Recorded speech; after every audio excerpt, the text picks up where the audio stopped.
Tugas 1.3.a.6 Modul 1.3 Demonstrasi kontekstual indiri apresiatif Bagja oleh saya sendiri Setiawati dari TKIT Alfitro Salatiga.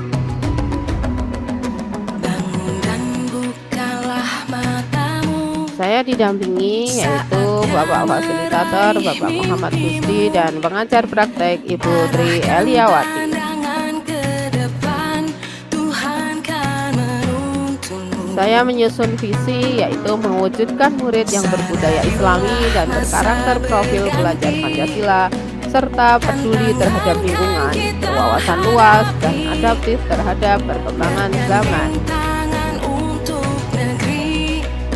Inquiry apresiatif atau IA. Inquiry apresiatif atau IA adalah suatu filosofi, suatu landasan berpikir yang berfokus pada upaya kolaboratif untuk menemukan hal positif dalam diri seseorang, dalam suatu organisasi, dan dunia sekitarnya, baik di masa lalu, masa kini, maupun masa depan, oleh Copyright dan Whiteley 2005. Sebelum menjalankan visi tersebut, saya melakukan ATAP. ATAP yaitu A. Awal atau aset yang teridentifikasi. T. Yaitu tantangan yang dihadapi untuk mewujudkan visi tersebut. A. Yaitu aksi atau kontribusi yang dapat dilakukan. P. Yaitu pembelajaran atau kebiasaan yang diharapkan. A yang pertama yaitu awal atau aset kekuatan atau aset yang teridentifikasi. Yang pertama, pendidik yang mempunyai kualifikasi pendidikan sarjana. Yang kedua, beraneka sumber belajar yang dapat kita akses. Yang ketiga, tersedianya platform Merdeka Mengajar sebagai referensi kurikulum. Yang terakhir, adanya komunitas praktisi sebagai sarana untuk berkolaborasi dan sharing permasalahan. Selanjutnya T. T adalah tantangan yang dihadapi untuk mewujudkan visi. Yang pertama, learning loss setelah pandemi COVID-19. Yang kedua, kurangnya semangat guru dalam menerapkan pembelajaran yang sesuai dengan perkembangan kurikulum. A yang selanjutnya yaitu aksi atau kontribusi yang dapat kita lakukan, yaitu melaksanakan pembelajaran yang berpihak pada murid dengan menggunakan model pembelajaran yang sesuai dengan tuntunan abad 21. Selanjutnya yaitu P, pembelajaran atau kebiasaan yang diharapkan, yaitu terlaksananya pembelajaran yang berpihak pada murid dengan menggunakan model pembelajaran yang sesuai dengan tuntunan abad 21.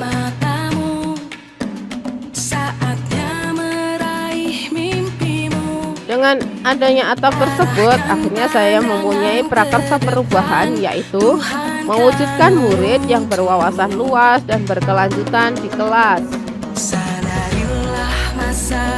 Dengan alur model Bagja, yaitu B. Buat pertanyaan utama. A. Ambil pelajaran. G.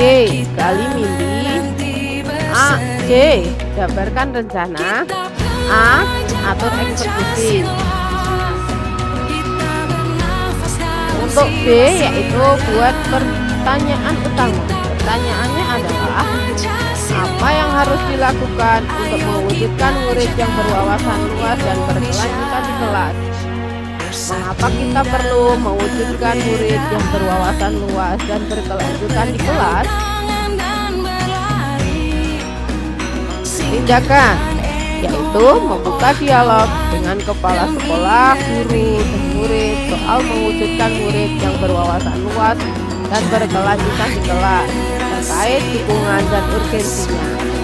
Yang kedua, mengenalkan kegiatan bermain sambil belajar dengan bercerita yang dapat menambah wawasan anak. Yang selanjutnya, membaca literatur mengenai kegiatan yang dapat mengembangkan kreativitas anak, utamanya dalam kegiatan bercerita.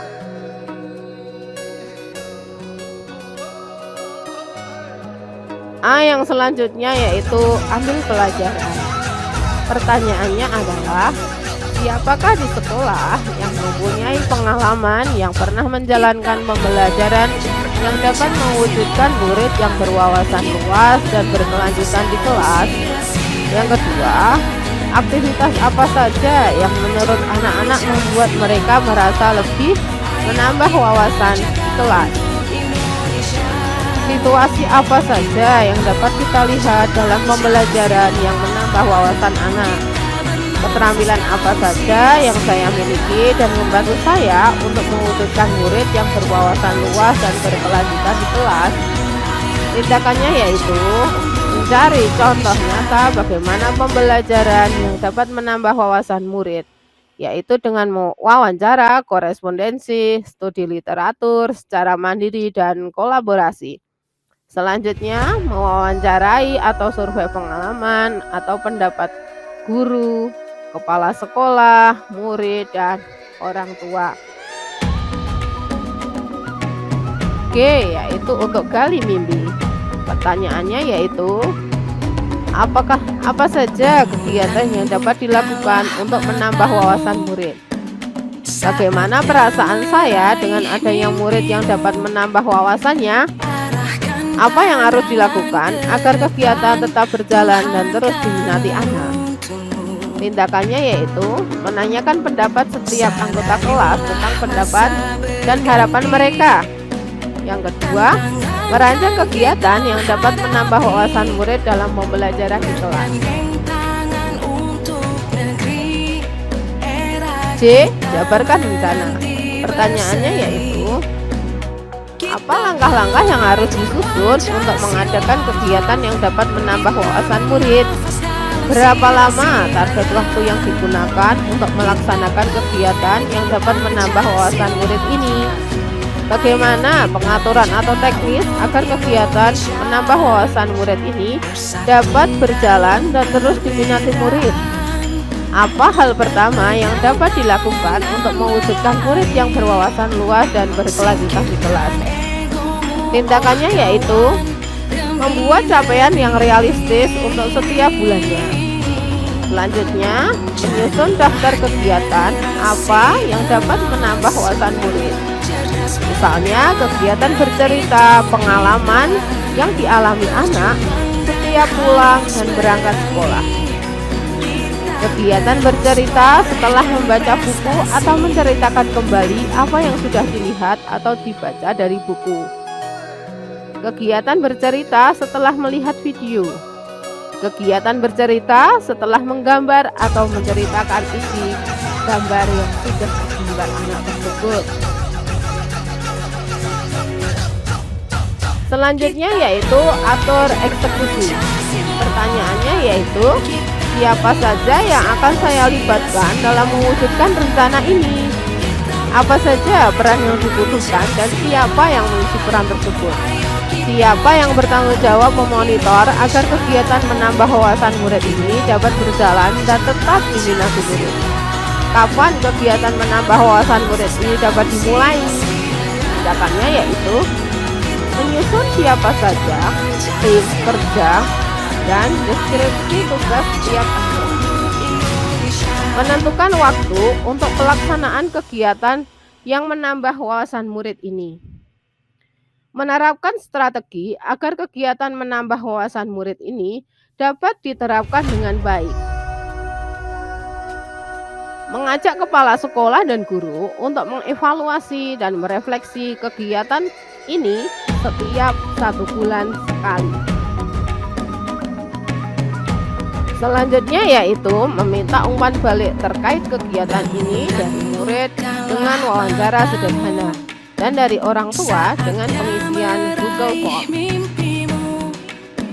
Untuk mewujudkan diperlukan kolaborasi antara guru, murid, kepala sekolah, dan orang tua dengan melakukan diskusi untuk menghasilkan kesepakatan agar kegiatan ini dapat berjalan dengan baik dan berkelanjutan. Kegiatan yang dilakukan dengan suasana yang menyenangkan, murid menjadi nyaman dan antusias.